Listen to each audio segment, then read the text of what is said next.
All right, let's get into another Ticket Tuesday. Today we have got the powerful and attractive Greg O'Brien from Houston, Well, Texas. not from Houston, Texas. Not from Houston, Texas, but you're live in Houston, Texas. I'm live in Houston, Texas right now, where it, Well, it feels like you might as well be in Singapore. It's that sticky and hot. But I can yes. imagine what it's like down there right now. Ugh. Well, Greg and I know each other from Poughkeepsie, New York radio. Yes, we do. And Many Greg, years. we never worked together. Our ships No. passed in the night. We had mutual friends and never spent time together. And you and I have gotten to know each other a little bit the last few years because I had this crazy idea after seeing something from you posting on Facebook about some of the concert commercials that you were doing for Mm. Bill Young Productions. And Bill Young Productions, for anyone who doesn't know, is probably the biggest concert commercial creator in the country. Is that safe to say? Yeah.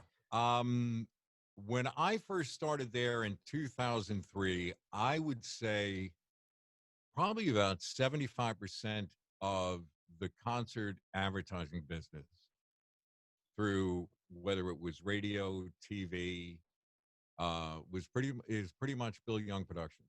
They they had their own style of concert spots that it was just very unique. And we had, and you and I being in radio for so long, we've heard these spots for years, and it always creeped into your head when you're doing production. You always had the idea, I want to do something like a Bill Young spot, whether it was for a concert or whether you're trying to emulate a voice that they had. Um, so it was something that I always wanted to do. And when the time came, um, having been in radio for 15 years, you get an itch to try something else, and I always wanted it to go the direction of voice and audio production, and I had that opportunity, and it was fantastic. And Well, I spent 12 years, and now I mean, with the concert business the way it is right now, but have spent the last five or so years as a freelance contractor for them. and that's how you and I kind of reconnected again. Is I saw something on Yeah, Facebook from you, and I was like, "Damn, I've got this idea in my head that I want to do for one of my clients, Mayfair Jewelers." right. Um, so I reached out to you. I said, I want to do this. We Will Rock You for those about to rock. I wanted to do Yeah. something different that didn't look like a normal jewelry store commercial. And you came back with something that was just absolutely spectacular from a vocal standpoint. And it was exactly what I was looking for. There's only one way to rock your holiday shopping. At Mayfair Jewelers, this is the best time to get her a beautiful diamond from our incredible selection, picked for maximum beauty and best value. We're the only area jeweler offering 1-carat round diamonds for under $3,000 every day. And when you spend $500 at Mayfair Jewelers, get a pair of tickets to TSO on December 19th while supplies last. When you're ready to rock, head to Mayfair Jewelers, Latham and Glenville. And it's just, you never know where you get these ideas from or where you see these things. And that's the cool thing. You get to be, and at Bill Young, we actually, when you're the audio producer and the voice talent on most of the stuff you work on, you had to come up with the idea. You had to come up with the verbiage. You came up with creating the music track. So you were just, okay, we need a spot for Fleetwood Mac. Okay. And you would have to come up with all this verbiage. And a concert spot is not so much a commercial as it was the music track was the most important part. What you added vocally was just enhancing it, giving it a little life, but the music track sold it. And Right. they took it was how intense um, that process was. It was fun, but very, you really had to think and you really had to be creative. And it was undaunting when I first got there and says, whoa, plus I had to learn, different styles of digital audio workstation and that I've never used before. So, but it was kind of fun being thrown into the fire and uh, you, you know, it was just like in radio. It says, okay, we're putting you on the air. There's no teaching. There's training, but nothing teaches you. There's no book that you look at and say, well, how do I do it this way? I think the only training we got back in the day, Greg, was we had to go spend 2 weeks with Dave Groth in the back room and learn how Oh, to, well, the transmitter that works. that could either sell you on continue your career or just saying no. Dave was a wonderful guy. I learned a lot from him, but he didn't hold back. Oh, no, he did not. He He did not. loved his engineering and don't do Oh, anything around that equipment. nope. Don't even bring coffee into the studio. Nothing. So we're talking about the concert business, and the whole Ticket Tuesday thing started just from some of my relationships and the number of shows that I've gone to over the years, and thinking about, holy crap, I don't know when I'm going to see another show. So it kind of went down this path and started messing around with it with Facebook Live, and then started to interview some people and interviewed a couple of great folks around here at the Times Union Center and Proctor's, and just hear some different stories and what do the arts, what does entertainment mean, and what does all of this pandemic and the shutdowns mean to those industries. And it certainly means stuff to you directly. Right. You're Well, not getting a call to do a concert spot today. no, no, no. Very well, like I said, everything has stopped dead. Most of the concerts, the big one was the Motley Crue Def Leppard stadium show. Obviously that's been, that's on hold and pushed back. I mean, everything's basically been pushed back to 2021. One of the things about that I remember growing up and starting to go to concerts in the 70s when I was in high school, venues were became cathedrals in a lot of ways. Right. And I miss those places when you go to shows. It's like, when you went to a show at the Ritz, you almost got the same excitement as if you went to a show at Madison Square Garden. It's the people, the venue has some sort of historic, or it's home, like you were saying about, the shows that you have gone on to see Proctor's, which for people who don't know what Proctor's is, it's up in the Schenectady area. Correct. And it's a very famous, it would be our version of in New York, the Beacon Theater. Correct. Something like that. And it's, and it the tickets, we all did the same thing. I don't know if it's just a New York East Coast thing, but the collecting of tickets from shows. And we would have a drawer full of them. I wish I still had mine. And in those days too, there were so many shows going on. And in New York City, there were so many venues. It seems like we were going to shows 3 or 4 times a week for years. You couldn't miss a show in New York City. There was always something going on. There was, again, you had the Beacon Theater, you had places like the Ritz, the old Academy of Music, which became the Palladium, the Garden, of course. And you had these other little places that would pop up. And in Jersey, we had the famous Capitol Theater in Passaic, which put on some amazing shows. A dump, but it was just it was our dump. It's amazing.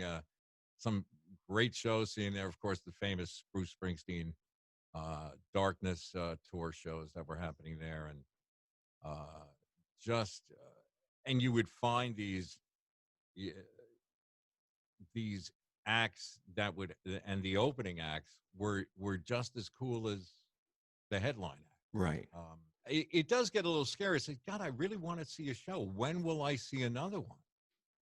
Uh, I don't think that they could really do this whole thing. Well, we could have a concert, but we have to do social distancing, and that you just took the fun out of it, because it's about the crowd, it's about the atmosphere, It- and you just can't have too many restrictions on it. It's about your feet sticking to the same carpet at the Chance that's been there since 1979. Oh, you know, I'm glad you brought up the Chance. I was thinking about that. Again, for you and me, we know. For other people, might not know what the Chance is. The Chance is a theater in Poughkeepsie that has been around since the Three Stooges would do vaudeville shows there. And we saw, or I did, uh, some incredible shows, from the Ramones to B.B. King to Leon Russell. David Bowie did a warm-up show there. Um, for an old place, I've never been to, and I'm not blowing smoke up anybody's skirt here. They had the most incredible sound.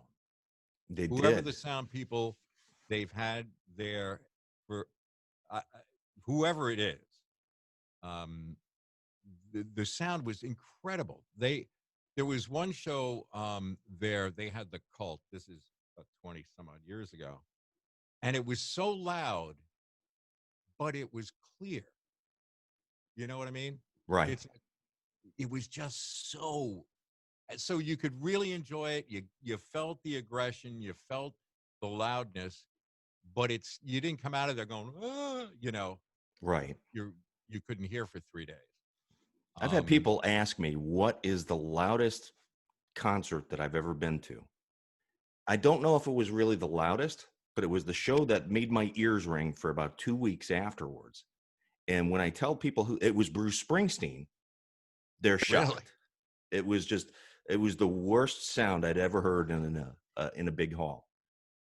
the loudest one I ever saw or heard, obviously, um, was Dio at the Mid Hudson Civic Center in Poughkeepsie, and they advertised it as being the loudest show. And I thought um, it was just a gimmick, the loudest show. It was loud, Well, what he and missed in height, he made up for in loud. yes, he did. And that was one of those shows where I didn't stay for the whole thing, because I thought I was gonna, my head was gonna explode. And it was loud, and it was the same thing. It was like I could not get that out of my head, or have my ears cleared for like 2 weeks. Um, Not that the sound there was every show It at the wasn't Civic good. Center. It It wasn't wasn't good. that great. No. No, the cinder block walls, but they had a great staff there. And like I said, sometimes you can, the show is not only the band, it's the audience, it's the people you see. Sometimes like I said, like the Chance or Proctor's, or places you go to a lot often, you see some of the same people, hey, and you might see a hard rock show there, and 3 weeks later you're seeing an acoustic show, and it was, it there's something magic about venues, and a lot of them have gone away, and you see a lot of theaters, and you saw it on the West Coast. A lot of very special places have closed down, and they don't know if they're coming back. Yeah, that's And the big question for a lot of them. it's good to see it live like we did. You know, I'd love to see kids nowadays, you know, have that experience that we had. Right.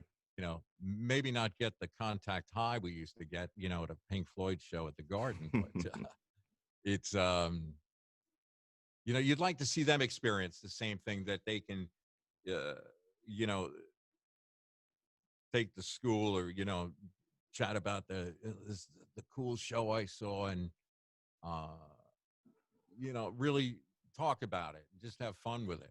And Right. it's such a, you know, that's what I do miss. So you Um, started this thing a couple of weeks ago. yeah, This Greg's awesome most segues, most most excellent. excellent segues. Now, I got such a big kick out of it when I saw the first one. And then really what inspired me to reach out to you and do this today was the last one, because the second band that was in your amazing segues. But first, explain what this segues are, what you're Okay, trying to do. the idea we, me and you started in a place in radio where we were still doing segues. We were still playing vinyl. Hmm. You know, we were just getting into the CD, and you know it as a disc jockey. When you made a segue from one song to the next, was the coolest thing you could do. You know, just about. I remember at PDH when we were still, you know, doing that type of radio. We weren't breaking you know, in between every song. Um, you would do somebody would do like this incredible segue, and literally come running out of the studio around the building. Did you hear that segue I just did? Did you hear how smooth that was? You went to every department and made sure that they knew that you did this incredible segue, whether it was a theme or just that the end of one song just went so naturally into the next song. So I thought this is something I could share with my friends who on Facebook, uh, just absolutely to impress my friends, um, and just come up with some cool songs. And also, I find new music that, or I'll find cover versions that are so whacked um, that it just jolts people's ears and starts a discussion. Right. Um, and the band that you're talking about that I put on, and I knew that some people it would spark their ears, was Angel. Correct. Now, a story I have about Angel, I saw them at Madison Square Garden, open for Styx. I believe it was on either, I think it was on the Grand Illusion or Pieces of Eight or whatever that record was. I wasn't a real big Styx fan, but I got free tickets at the time, and the tickets were for a box. So, but they were the first and only opening band I ever saw at Madison Square Garden get an actual encore. Really? They got an encore. It's not like they came out and decided they wanted to do an encore. The crowd wanted them back. It was amazing. And so it's little stuff like that, like bands like you would remember, or we remember hearing on FM radio from growing up in, you know, really getting into the radio thing in the 70s, um, that I try to bring back, or there's newer uh, power pop, which I'm a big, super fan of. Um, there's a lot of great new power pop, and I try to put something like that in there. It's like, oh, like I'll have one coming up next week. Um, I don't try to force them. It has to make some sort of sense because I want to keep people's interest. Right. And I just do it to make people laugh. You know, that's what I use Facebook for, really. Well, you do a Nobody's, good job with that. You're very yeah, snarky. yeah. That is true. It's, but it's kind of fun, you know, with Facebook and doing it with music. And and what you did a couple months ago when you were doing the music thing. Guess this. Can you guess who this is? That's where I sort of got the idea as well. And also one of our friends and one of our heroes, as you know, Pete Clark with his Orphanage of Rock and Roll.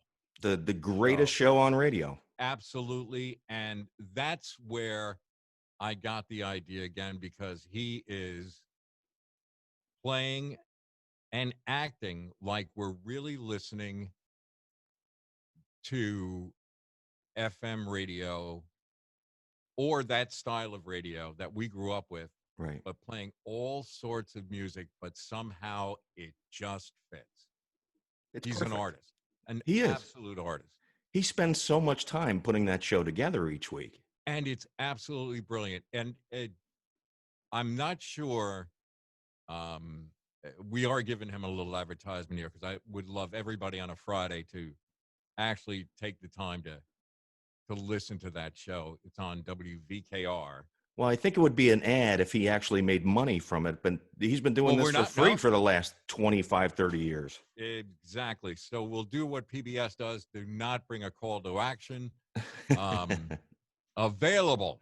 It is available at WVKR, which is Vassar College. So I'm going to go back to your Angel for a second, because something came to my attention. Somewhere along the lines, my memory got discombobulated here in terms of what was my first concert. And it turns out, I did a search because I can't find the original ticket.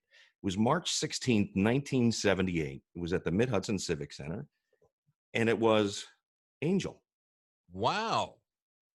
Now, Angel, and you were talking about him earlier. I'm going to share two quick stories with Angel. One, this is the greatest rock logo ever created. Yes, it is. Because here it is right side up. Here it is upside down. Yeah. It's still Angel. And these dudes That was brilliant. Dressed up as all in white. And I remember going to that show, having no expectation and no understanding of what was going to happen. This was my first rock concert. And out comes the road crew. They've got these boxes stacked, and it may have been the same when you saw them at the Garden Open for Styx. So they stacked up these boxes, and the boxes lit up, and the big angel head is talking up above.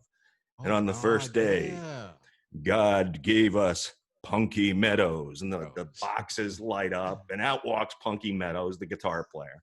And they go through it for each band member. On the second day, God created Greg Giuffria. Yeah. Crowd goes crazy, and out of the same boxes walks Greg Giuffria, and they go through this whole routine, and I was like blown away. This was the greatest thing you could ever do for a 13-year-old. Do this little magic trick with a talking angel head and play rock and roll. So that was my first concert, now that I can verify it through the internet. I was trying to think of what my first concert was, and I do not remember. And the reason I think I can't remember is we went to so many shows, like we were talking earlier. I really don't remember. But what I do remember, and it's hard to say what was the best show I've ever seen, because in a lot of ways, all the shows I went to, there's a certain amount of love for what I saw, what I experienced. And the one of the things about concerts back then, we made a day of it. You know, you took off from school, you took off from work, and you know, you're at somebody's house, starting at like 10 o'clock in the morning. Right. You're putting on their music, listening to music all day of that artist. There were some beverages, obviously, and then it was the trip into the city. So it was about, you know, just a whole day experience, and everybody you were with. You know, you just didn't go. Very rarely did we go to concerts with one or two people. It was It's a group. crowd of us. So what other shows stick in your memory, Greg?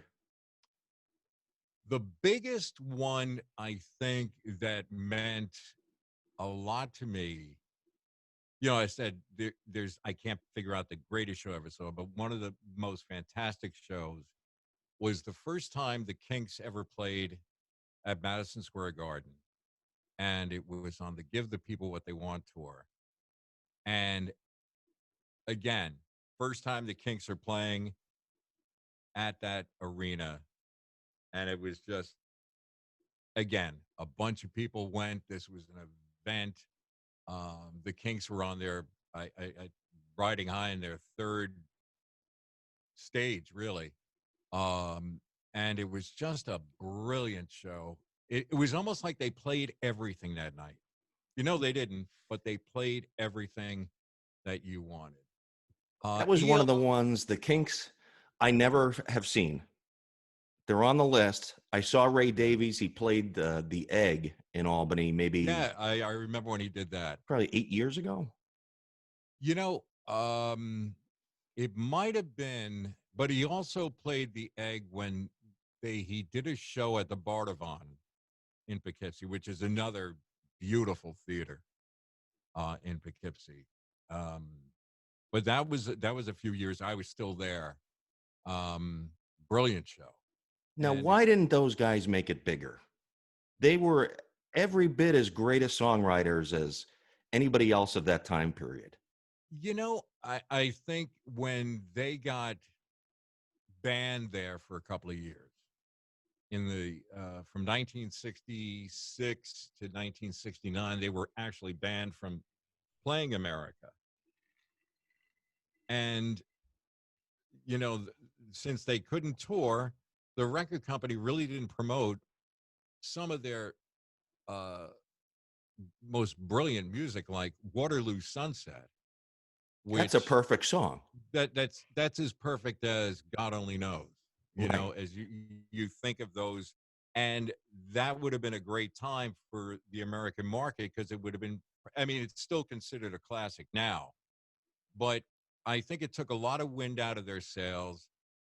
And in England, they were always kind of considered an oldies band, where America loved them, but they just couldn't play.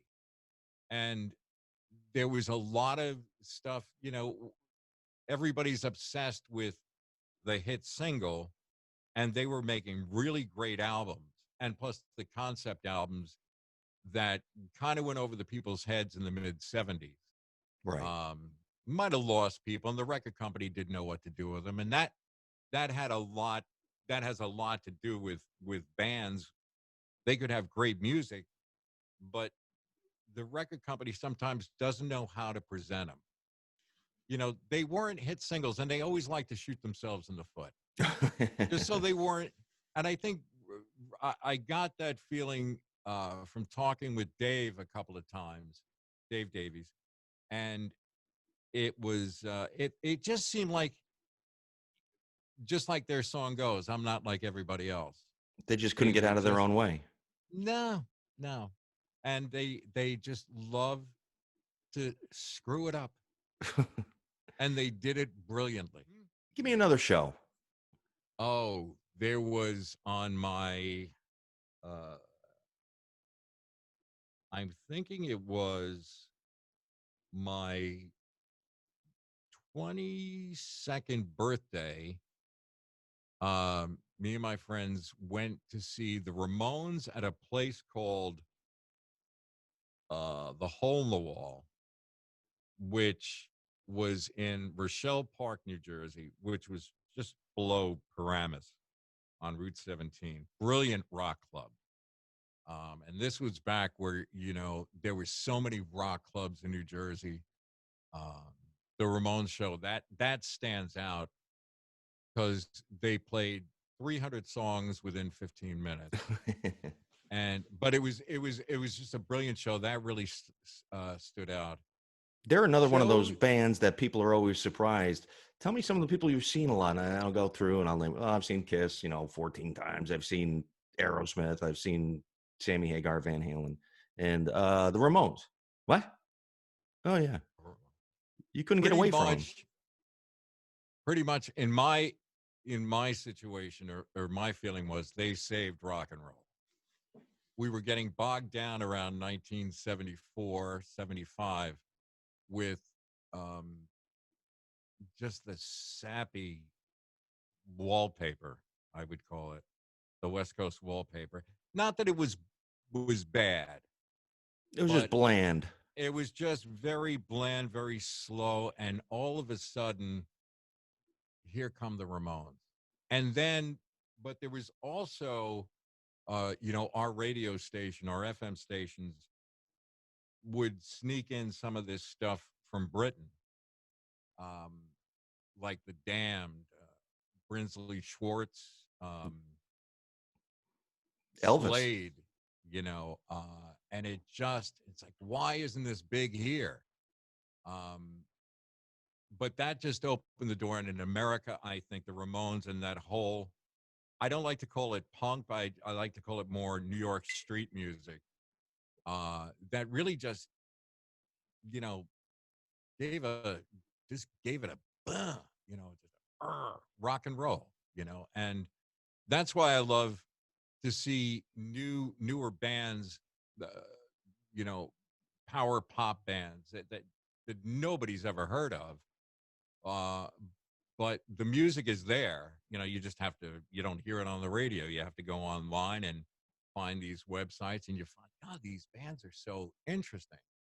There's some There's a good power pop out there. If just you just great open your ears. rock and roll. It's There's a psychedelic sound to it, but it's still innovative. And I just, just like anybody likes, they like their heavy metal. I like my power pop. I like a whole slew of different things, but that's my passion. I, Um, I firmly believe if you can't do it with 3 chords in under 3 minutes, it can't be that good. you know, there are very few songs, and I used to say this: you can't wrap it up in 350. You lost me. That's where prog rock kind of lost me. But I would go see Yes. I went and saw Pink Floyd, more or less to say, well, I saw them. I wasn't Right. the super big fan. Now let's tie a bow on this and let's take it back to, do you miss the old days of being on the air? Do you miss? Well, funny you should. I had one of my niece's husbands asked me that because he used to listen to me on the radio, and he said, "Do you miss it?" And I says, "Usually, you miss something you never had. You never really had. I miss the people more than anything. Um, it was the most brilliant time I had. It was the people that I worked with at that time, and we worked together for a long, long time, which was great because we kept the group together. Um, we had a very, very, very good company that we worked for. It was the time, and it was perfect, and I could never expect it to be that good again, as good as that. Now, if you took us all in the room to do it again, I don't know if we'd capture the same thing. But I love turning people on to music, and we had such a talent. Not only did PDH have a talented crew, and I'm talking about whether you were on the air, sales department, It was just top to bottom over there. it was just, we had fun. But there were other radio stations in the market were very good as well. And the competition was fun. It was, it was competition, but it was also fun. And it was just everything worked together at that one time. And it was a natural progression for me to move on to the voice and audio production. Thank you for coming on Ticket Tuesday. What Johnny, a treat. I love this. What a treat. Next time we could bore people to tears for the next 5 hours. And maybe we'll do that one day for 5 hours. We'll have to play some Yeah. songs in between. You know, you would probably have a lot of fun with, and if you ever, do that again, again, these are certain things you can't do every day, but you got to play a "Can you top this" type of thing, or Okay. with songs like what you did before. Can you guess this one? Because that was a lot of fun, Well, and people. you know what's hard, and the reason I stopped wasn't because I didn't want to do it. It was because we would do them live. A lot of people would interact, and then the video would stay up on Facebook, and then the algorithm gets hold, and it pulls out Oh all yeah, those yeah, yeah. songs. So there would be this dead space, and I'd have people coming to me and say, "Hey, what was that all about? It's just dead." I think it's probably could be you just do it live, but you talk about, if there's nothing to watch, on TV, which there isn't, it's a perfect time to do that because I just saw people, I mean, I was watching it live and it was hilarious. I mean, it was a lot of fun. It's like, when things that you find that one day at work you're so bored and somebody starts a little something and it turns into whether it's a trivia thing which it makes everybody crazy but gets everybody involved in it. Thanks for doing this. Johnny, the best. I I will will. talk to you soon, and let me know, on the Schaefer Media side, anything I can help you with, let me know. I know how to get you. Yeah, that's the scary part. All All right, dude. All right, man. See ya. See you later.